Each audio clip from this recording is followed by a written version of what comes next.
Is this part of your point about the business of football? It is a business. Oh, absolutely, it's a business now. I mean, I talk to young guys. We had a meeting the other day. It's not a job for us. It's a lifestyle. It's a 24-hour, 7-day-a-week thing. But because it's so professional outside of the AFL, whether it's the Players Association, the clubs, the playing group, the media, throw in the social media and the general fans in society, everybody knows what we're doing. Therefore, you can't afford to take any short steps. So the whole thing is this professional lifestyle. Do you enjoy it? There's certainly elements that I enjoy and things that frustrate me at times. Like now that I'm older, I get frustrated a little bit by the excessive structure. Sometimes you feel like you're still at school. I've been at school for another 11 years after the first 13 years. But there's at the same time, the pros for that are you get to hang out with your mates every day, you get to be extremely fit, play in front of crowds. When you're winning, it's the best job on earth. When you're losing, well, you've got to find ways to get your head around it. But enjoyment's probably not the word you look for anymore. You just, it's a very satisfying and rewarding job if you put in the hard work, and if you don't, you'll get eaten alive. But that says it's not a sport. It's a pity, isn't it? If you say, well, enjoyment isn't a priority, that's professional sport, I guess. I mean, if you're running around in the amateurs or in one of the minor leagues, that's where you enjoy it, is it?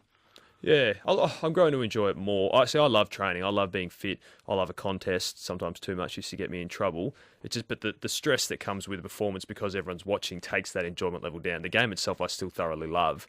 It's just being able to stay ahead of it and be confident enough to get outside your nerves and your anxiety to then and enjoy it, but also perform. And sometimes that can be two different things. You go and enjoy yourself, you might not perform to the level you need to. So I'm quite serious on game day. And then outside of that, I like to try and enjoy myself on the training track. We're talking about stress and pressure after 10 o'clock. You talk about anxiety. I mean, are the stresses that debilitating for football? I mean, I know some players do go out there and say, I'm so worried about playing well and getting a kick that you sort of haven't got a hope of playing well and getting a kick.